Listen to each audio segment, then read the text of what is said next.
एक तरफ Hindenburg report के बाद लगातार अडानी के शेयरों में जबरदस्त गिरावट होती जा रही है। अडानी खुद लुढ़क कर दुनिया के अमीरों की लिस्ट में 22वें नंबर तक पहुंच गए। अडानी की 7 कंपनियों के शेयर लगातार नीचे की तरफ हर रोज लुढ़कते दिख रहे हैं। लोअर सर्किट को छूकर कई बार बचते हैं और कई बार वहीं अटके रहते हैं। इस बीच संसद के दोनों सदनों में विपक्षी दलों ने मोदी सरकार की घेराबंदी की, नारेबाजी की, शोर किया, हंगामा किया और लगातार मांग की कि सरकार अडानी के बारे में जो हिंडनबर्ग रिपोर्ट आई है उसकी जांच कराए, जेपीसी से जांच कराए या सुप्रीम कोर्ट के जज से जांच कराए, लेकिन पूरे मामले की जांच हो ताकि दूध का दूध पानी का पानी। संसद के दोनों सदनों में विपक्ष के तेवर के बाद भी, विपक्ष के शोर के बाद भी सरकार की तरफ से अभी कोई ऐसा संदेश तो नहीं आया, लेकिन केंद्र सरकार के 2 मंत्रियों का बयान आया है। एक केंद्रीय संसदीय कार्य मंत्री प्रहलाद जोशी का, जिसमें उन्होंने साफ साफ कह दिया कि अडानी हिंडनबर्ग मामले में सरकार का कोई लेना देना नहीं है। विपक्ष इसलिए मुद्दा उठा रहा है क्योंकि विपक्ष के पास कोई दूसरा मुद्दा नहीं है। दूसरी तरफ अश्विनी वैष्णव केंद्रीय मंत्री ने कहा स्टॉक मार्केट का उतार चढ़ाव का सामना करने में स्टॉक मार्केट सक्षम है। तो कुल मिलाकर सरकार का रवैया ऐसा कुछ दिख नहीं रहा है कि सरकार इस मामले में जल्द कोई दखल देगी या जांच की कोई प्रक्रिया के निर्देश देगी। इस बारे में हमारे साथ बात करने के लिए आज हैं हमारे साथ आम आदमी पार्टी के राज्यसभा सदस्य संजय सिंह, जो संसद में राज्यसभा में लगातार मुखर थे। शोर शराबे की तस्वीरें, जानकारियां जो आ रही थी उसमें संजय सिंह लगातार मोदी सरकार को घेरने की कोशिश भी कर रहे थे। अब शनिवार और रविवार के बाद फिर सोमवार को जब संसद की कार्यवाही शुरू होगी तब पता चलेगा क्या होगा। लेकिन फिलहाल जरा समझने की कोशिश करते हैं कि विपक्ष का रवैया और विपक्ष की जो मांग है, कहीं ऐसा तो नहीं, सिर्फ ये वजह तो नहीं जो आम आदमी पार्टी हो, चाहे कांग्रेस हो या जो भी दल इस पर हंगामा कर रहे हैं उसको लेकर, जो बीजेपी का कहना है कि सिर्फ कोई मुद्दा नहीं है, मोदी को घेरने का चूंकि बहाना मिला है इसलिए विपक्ष के सांसद या विपक्षी दल शोर मचा रहे हैं। संजय जी, जरा आज ही से समझना चाहेंगे, आप कल भी आपने चर्चा कराने के लिए सभापति को चिट्ठी लिखी थी, आज भी सुना कि राज्यसभा में सबसे अधिक शोर मचाने वाले आप ही थे और आपको समझाने की कोशिश करते हुए एक वीडियो भी आया जो राज्यसभा के सभापति जगदीप धनखड़ आपको समझाने की या चेतावनी देने की एक तरह से ताकीद कर रहे थे। तो सबसे ज्यादा शोर आप ही मचा रहे थे, हुआ क्या संसद में आज राज्यसभा में? देखिए अजीत जी, ये कोई मेरा व्यक्तिगत मसला नहीं, और कभी भी मैंने अगर सदन में आवाज उठाई तो कभी किसानों के सवाल पे, कृषकों के सवाल पे, कभी बैंकर्स के सवाल पे, कभी रेलवे के सवाल पे, तो अपना कोई व्यक्तिगत मामला नहीं है। और ये मामला एक महा घोटाले का है जिसका तार सीधे सीधे देश के प्रधानमंत्री नरेंद्र मोदी से जुड़ा हुआ है। और मैं ये बात क्यों कह रहा हूं? क्योंकि नरेंद्र मोदी ने अडानी को कोयला दे दिया, अडानी को बिजली दे दी, अडानी को पानी दे दिया, अडानी को सड़क दे दिया, अडानी को पोर्ट दे दिया, अडानी को एयरपोर्ट दे दिया, अडानी को स्टील दे दिया, अडानी को सीमेंट दे दिया। पूरा हिंदुस्तान एक व्यक्ति को आप देते जा रहे हैं। और आज से 6 महीने पहले पार्लियामेंट के अंदर मेरी स्पीच उठा के देख लीजिए, उस समय भी मैंने सरकार को आगाह किया था कि आपने एक व्यक्ति को 2.5 लाख करोड़ रुपए का कर्जा दिया है, ये बहुत ही खतरनाक कार्य आपने किया है। इस देश की अर्थव्यवस्था को बर्बादी के कगार पे पहुंचाने का काम आपने किया है। लेकिन तब सरकार ने मेरी कोई बात नहीं सुनी। और आज जो पूरा सच सामने आया है, ये क्या है, इसको 10वीं में पढ़ने वाला बच्चा भी समझ सकता है, लेकिन सीबीआई, ईडी और मोदी जी की सरकार समझने को तैयार नहीं। यह मामला यह है कि 38 फर्जी कंपनियां अडानी और उसके भाई टैक्स हेवन कंट्रीज में, यानी कि ऐसे देशों में जहां कर के छूट होती है, मॉरिशस जैसे देश, कैरिबियाई देश, एंटीगुआ जैसे देश, उन देशों में खोलते हैं और वहां से अपनी ही कंपनी के शेयर खरीद के लाखों करोड़ रुपए उन फर्जी कंपनियों के माध्यम से अपनी कंपनी में लगाते हैं, अपनी कंपनी के दाम को, अपने कंपनी के शेयर को ओवर वैल्यू करते हैं, उसके दाम को बढ़ाते हैं और उस बढ़े हुए दाम के आधार पर बैंकों से कर्जा ले लेते हैं। यह है पूरा घोटाला। और बैंकों में किसका पैसा जमा है?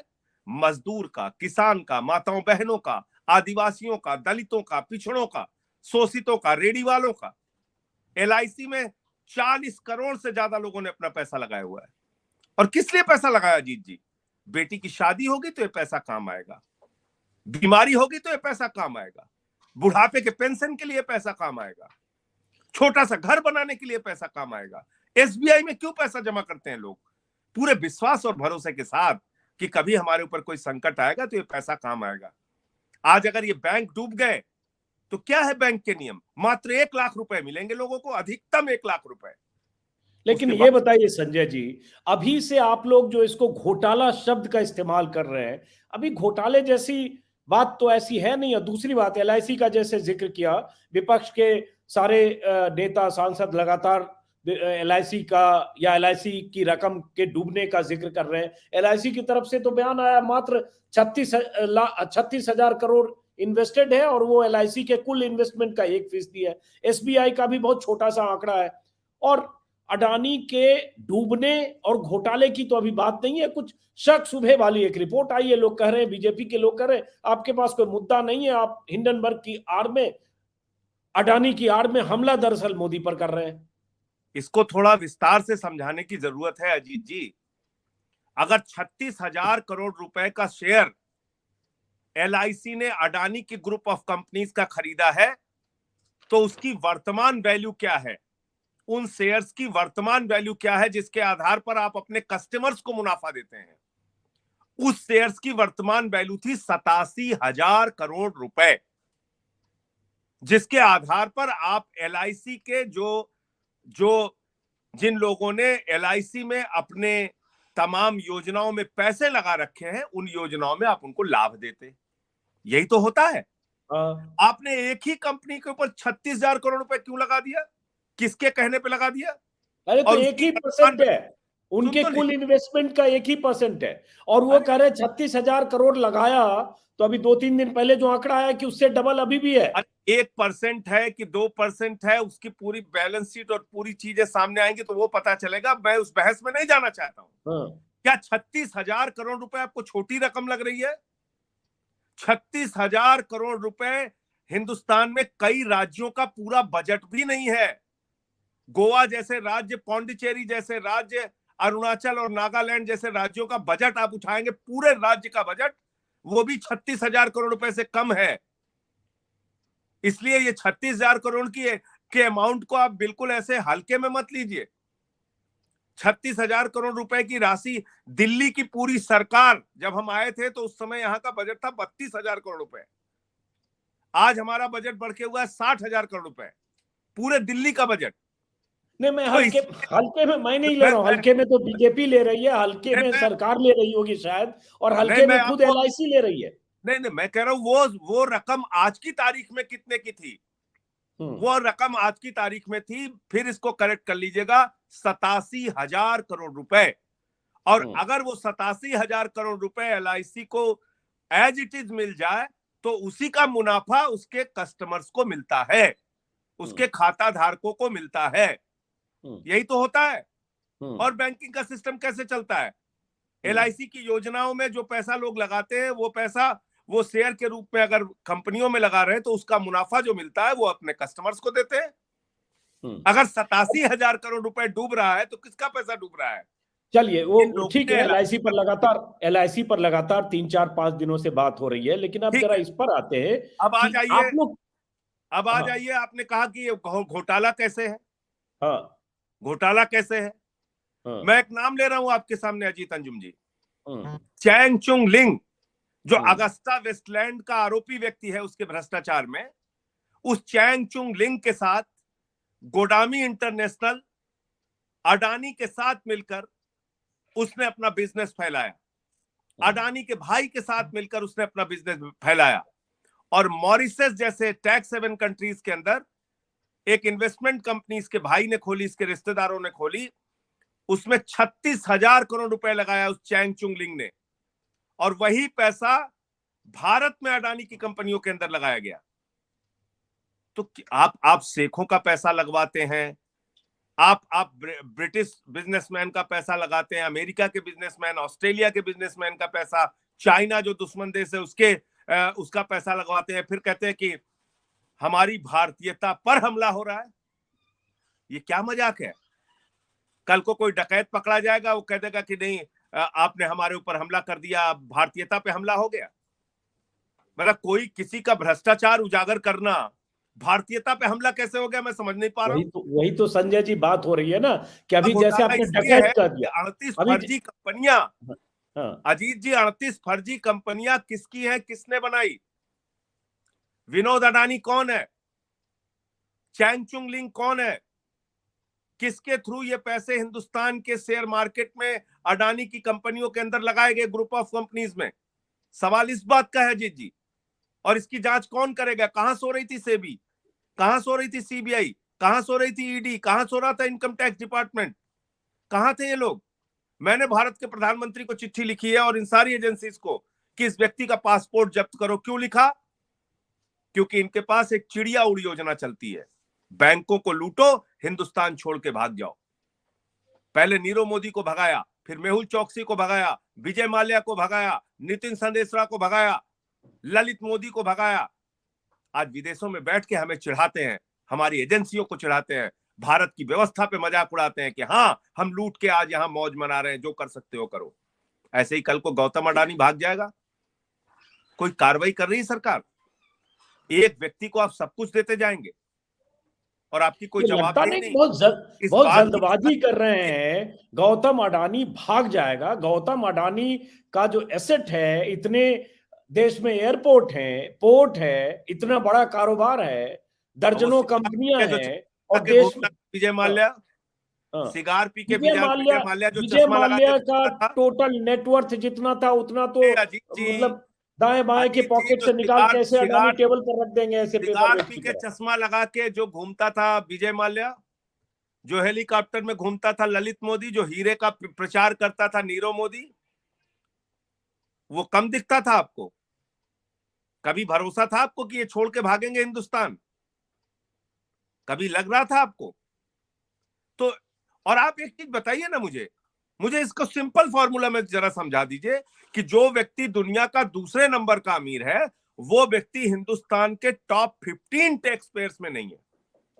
ये नहीं कौन नहीं, सा आज बिजनेस? तो टॉप 20 में भी नहीं है, वो 22वें पे चले गए हैं वो। नहीं नहीं, वो तो अमीरी की सूची आप बता रहे हैं, हाँ, मैं आप दूसरी कौन सी बता कह रहे रहा हूं।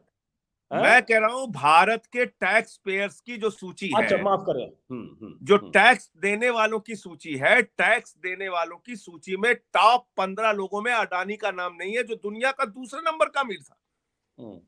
तो इसका मतलब टैक्स देने में तुम घोटाला करते हो, बेईमानी करते हो। तो इसलिए मेरा सवाल यह है कि आज भारत के प्रधानमंत्री को सामने आकर जवाब देना चाहिए, जो अडानी के जहाज में घूमते हैं।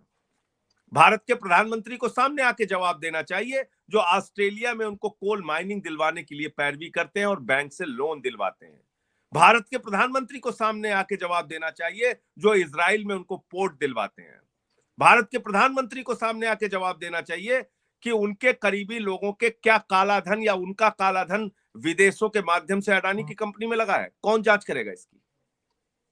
इसलिए नहीं, मैं आपसे कह रहा हूं आप सीधे ये भारत के महाघोटाला, प्रधानमंत्री पर जा रहे ये हो संजय जी। महाघोटाला। हाँ, सिर्फ प्रधानमंत्री इसलिए पे कि सवाल उठा रहा हूं। अडानी के बिल्कुल जहाज में सवाल, प्रधानमंत्री चुनाव प्रचार करते थे या दिल्ली आते थे या देश सर भर मैं में बिल्कुल घूमते थे, प्रधानमंत्री दोस्ती पे भी है सवाल उनकी, उठा रहा हूं। सर्वविदित है। लेकिन उनके कारोबार से जोड़ के कि सब मोदी जी करवा रहे थे और अडानी के उस अडानी किसका, घोटाले घपले में अगर कथित तौर पर है, तो उसमें इसके मोदी जी का इसने क्या दोष कितना है? चंदा दिया है बीजेपी को? किसने? इसकी जांच कौन करेगा? पता करिए इसका।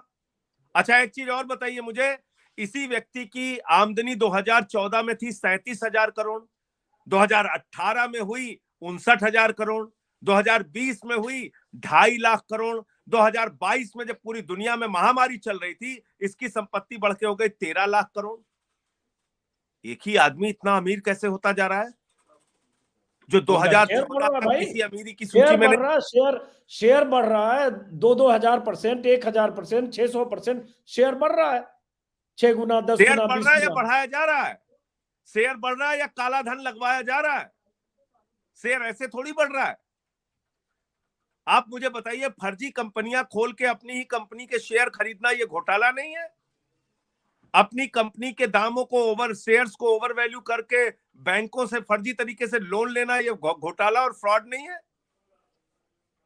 और गौतम अडानी कौन सा व्यक्ति है अजीत जी, जिस व्यक्ति ने 1999-2000 में, ये आपके दर्शकों के लिए बहुत जानना जरूरी है, केतन पारिक के साथ मिलके 6 हफ्ते में अपने 495 के शेयर को 1300 रुपए में पहुंचाया था, और उस समय इसकी कंपनी के ऊपर बैन लगा था।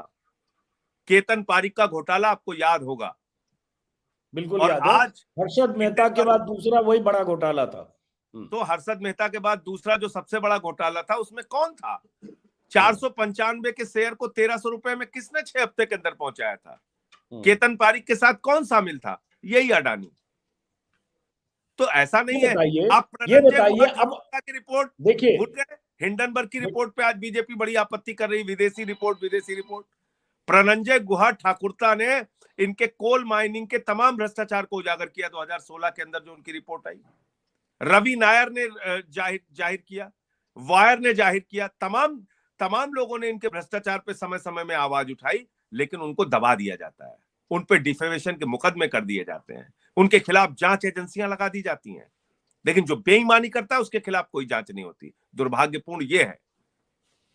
लेकिन ये कह के संजय सिंह जी, यही तो अडानी ने कहा है, 413 पन्ने की जो अडानी की तरफ से जो जवाब गया है हिंडनबर्ग को, 100 पन्ने की रिपोर्ट के जवाब में 413 पन्ने, उसमें यही तो कहा गया है कि भारत पर हमला है, भारत की अखंडता, भारत की ग्रोथ स्टोरी, भारत के खिलाफ एक साजिश है। और आप जैसे बोल रहे हैं तो इसका मतलब आप अडानी के पूरे उस प्रोग्रेस को, जिस प्रोग्रेस में दर्जनों कंपनियों का ग्रोथ है, उस ग्रोथ स्टोरी को खारिज करके आप उसी कॉन्स्पिरेसी थ्योरी को फॉलो कर रहे हैं।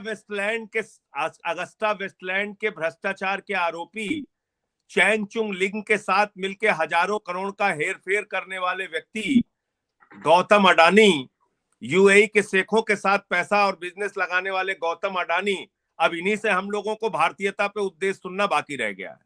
अब वही भारतीयता को उपदेश हमें देंगे, वही राष्ट्रवाद सिखाएंगे। अब इतना बुरा दिन हिंदुस्तान के लोगों का आ गया है। ऐसे ऐसे भ्रष्टाचार करने वाले लोग ये भारतीयता का उपदेश हमें देंगे और हम लोग सुनेंगे। अरे लाखों करोड़ का भ्रष्टाचार किया। विपक्ष चाहता क्या है ये बताइए? विपक्ष को ऐसा लग रहा है हिंडनबर्ग की रिपोर्ट एक बड़ा हथियार मिल गया। ऐसे तो आप किसी ढंग से मोदी को शिकस्त शायद दे नहीं पा रहे थे, घेर नहीं पा रहे थे, एक हथियार मिल गया हिंडनबर्ग की रिपोर्ट, यही बीजेपी कह रही है। और आप लोग जिस ढंग से संसद नहीं चलने दे रहे। अच्छा आप बताइए, आप बताइए, आप तो बहुत सीनियर जर्नलिस्ट हैं।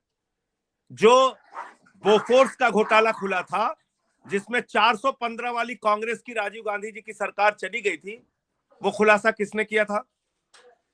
वो खुलासा किसने किया था? आप बताइए अजीत अंजुम। खुलासा चित्रा सुब्रमण्यम ने किया था। स्वीडिश रेडियो से उसका खुलासा हुआ। स्वीडिश रेडियो पर पहली बार आया था। सही बात है, स्वीडिश रेडियो से उसका खुलासा हुआ था। सही बात है, पहली बार स्वीडिश रेडियो और पर आया था। 415 की राजीव गांधी की सरकार को उखाड़कर फेंक दिया था इस देश की जनता ने। अरे रिपोर्ट में, हालांकि उस घोटाले की एक कहानी ये भी हुई कि बहुत कुछ उस तरह से पुष्टि बाद के सालों में नहीं हो पाई, पता ही नहीं चल पाया कि रिपोर्ट में जो तथ्य है, मुद्दा वो है। हिंडनबर्ग की रिपोर्ट 16 दूसरी कंपनियों के खिलाफ आ चुकी है। अजीत अंजुम जी, ऐसी हास्यास्पद बातें अगर अडानी कर रहा है तो उसको समझने की कोशिश कीजिए। उसने अमेरिका की कंपनियों के भ्रष्टाचार का खुलासा किया तो उसने अमेरिका पे भी हमला कर दिया। उसने चीन की कंपनियों के भ्रष्टाचार का खुलासा किया तो उसने चीन पे भी हमला कर दिया। उसने जापान की कंपनी के भ्रष्टाचार का खुलासा किया तो उसने जापान पे भी हमला कर दिया। ये क्या तर्क है भाई? अरे आपके भ्रष्टाचार के जो आरोप हैं उसका आप जवाब दीजिए ना। आपके ऊपर जो भ्रष्टाचार का आरोप लगा है आप उसका सिलसिलेवार करके जवाब दीजिए। आप उपदेश दे रहे हैं भाई। आप बहुत बड़े राष्ट्रवादी और बहुत बड़े, आपके ऊपर एकता और अखंडता पे हमला हो गया। देश के करोड़ों लोगों के विश्वास पे हमला हुआ है अजीत अंजुम जी। जिन करोड़ों लोगों ने LIC SBI में अपना पैसा लगाया, जिन लोगों ने अडानी की कंपनीज में अपना पैसा लगाया, उन लोगों। चलिए, मुझे लगता है संजय सिंह का कनेक्शन शायद कट गया।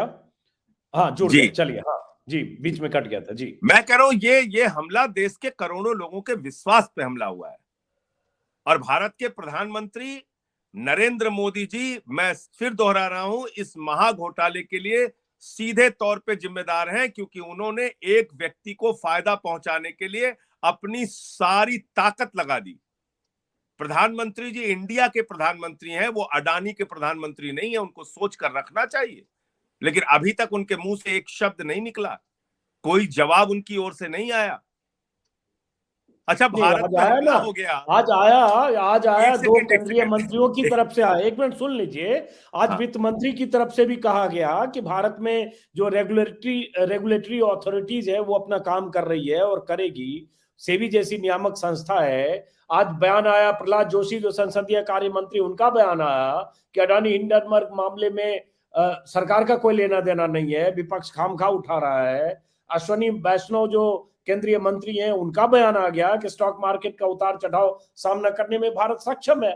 तो आप हर चीज में ये क्यों चाहते हैं कि मोदी जी ही बोले? मंत्री बोल रहे हैं ना, वित्त मंत्री भी बोल रही हैं। अजीत जी, अभी एक छोटी सी खबर अगर सरकार के खिलाफ आप लगा दीजिए ना, आपके खिलाफ ED, CBI, income tax department से लेके सब सक्रिय हो जाएंगे।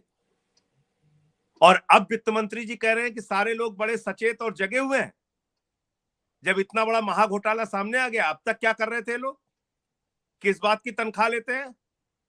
सिर्फ बंगाल में कार्रवाई करने के लिए और केरल में कार्रवाई करने के लिए और महाराष्ट्र में कार्रवाई करने के लिए और तेलंगाना में कार्रवाई करने के लिए और दिल्ली में कार्रवाई करने के लिए तनख्वाह लेते हैं क्या?